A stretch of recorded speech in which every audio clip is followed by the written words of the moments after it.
Hi, I'm Stephanie Jaworski of joyofbaking.com. Today we're going to make homemade applesauce. I love making my own applesauce because I can decide how I want it to taste.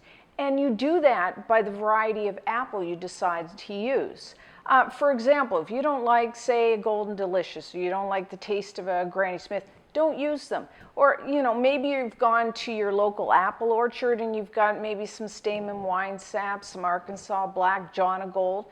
You can use those. And actually, today, I'm going to use 3 different varieties. I'm using a John of Gold, a Granny Smith, and a Honeycrisp. And that's going to give this applesauce a really complex apple flavor. So just keep that in mind. So the recipe today makes 3 cups, that's 720 milliliters of applesauce. Now you can scale that recipe up or down. The rule of thumb is 1 medium-sized apple will give you about a half a cup, 120 milliliters of applesauce. So for that amount, we need 6 apples. I prefer to go by weight, which is about 2 1/4 pounds or just over a kilogram of apples. Now, so for that amount, you will need a medium-sized saucepan with a lid, and you will need to cover the bottom of your saucepan with liquid. Now, you could use water. I prefer either to use an apple juice or an apple cider, but use unsweetened. And because that, again, will add even more apple flavor to our applesauce. So, like I said, I'm using about 3/4 of a cup, 180 milliliters, just to cover the bottom of my saucepan. You may want to have a little extra liquid on hand, because the reason we're putting liquid in our saucepan is we don't want our apples to stick as they're cooking. So periodically you check, you may have to add some more liquid. So I'm going to bring that up to a simmer. So like I said, you need about 6 medium apples, and you want to cut them into about a 1/2 inch chunks, about 1 centimeter.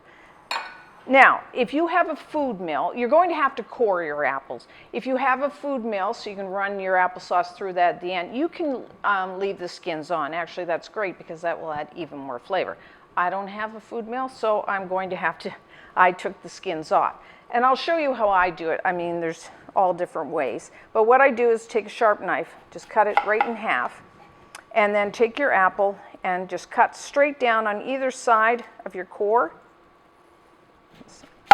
And turn it straight down again, and then just along the bottom, like so.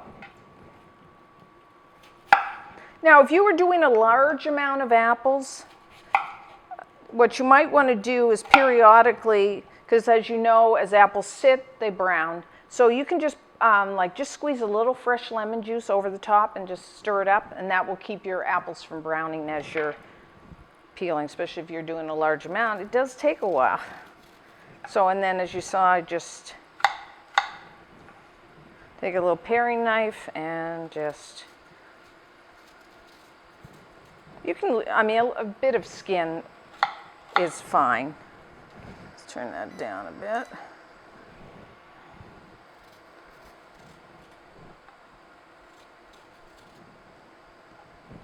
The reason we're cutting them in this size is, of course, if you had larger chunks, it would take longer for the apples to cook or stew. I find this is a nice size. So for now, the water has just come up to a simmer, so we're ready. Just put your apple chunks in here. Like I said, the smaller the size of the chunk of apple, the shorter the cooking time. So and again, it depends on your type of apple. Say a Granny Smith, obviously it's very firm texture, will take maybe a little longer to break down and get soft than say a Macintosh that's already soft. So what you want to do is adjust your heat down to just a nice simmer, and then we're going to cover it and let our apples just cook or stew for, I would say, this amount of apple and the type I use, say 20 to 30 minutes. Now you want to check periodically and kind of stir them up so they're cooking evenly. And what you're looking for is a kind of, like I said, they're breaking down. They get soft and almost translucent.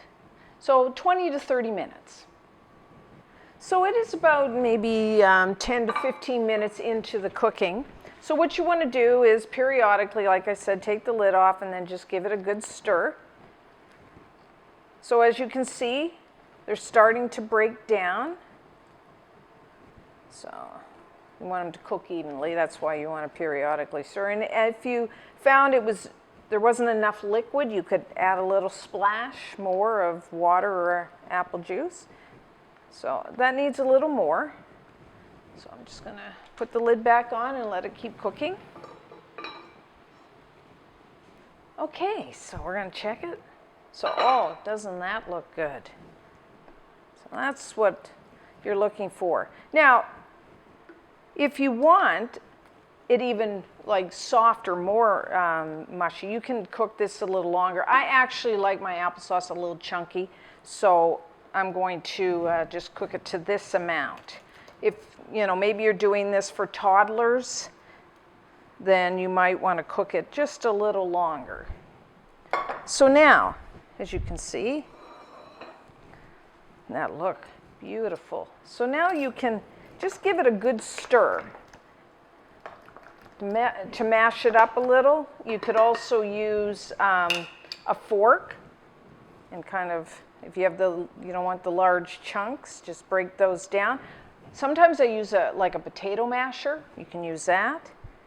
Or I could even use like a pastry blender. Some people, because if you like a really smooth applesauce, they actually use like an immersion blender, or you can even put it in your food processor. So it's really a matter of, you know, are you the type that likes the chunky or the smooth? So I'm just going to break this up a bit. And just give it a good stir. So now, as you know, I didn't add any sugar when I was cooking the applesauce. Some people do. I prefer, because it depends on the type of apple, and even though sometimes a Granny Smith will be really quite tart, other times it won't. It isn't. So what I like to do is make the applesauce, and then at this point, I taste it. Because it really is quite sweet, and depending on your taste buds, you may say that doesn't even need any sugar. A lot of times I don't even add any sugar. Today I'm going to add just a little.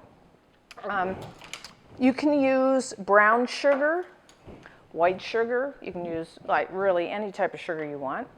So I got some brown here. I'm just gonna sprinkle maybe a tablespoon, because I'm really quite happy with the, you know, Honey Crisp is quite sweet, and the John Gold that I'm using are not that tart, as is the Granny Smith today. So I'm just going to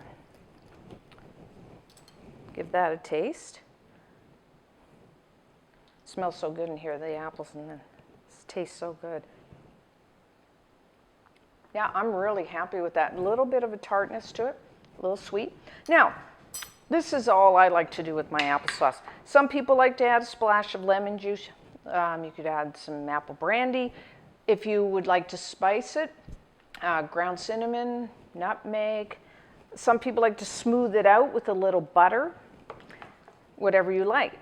Now, you can store this in the refrigerator for probably a week. You could freeze it. If you're making large quantities, you can freeze it. Some people like to do canning. You could do that. So there's lots of things you do. And, you know, I like to have it, I like to eat it a lot of times with like a pudding, put a little whipping cream. As you know, I like whipping cream.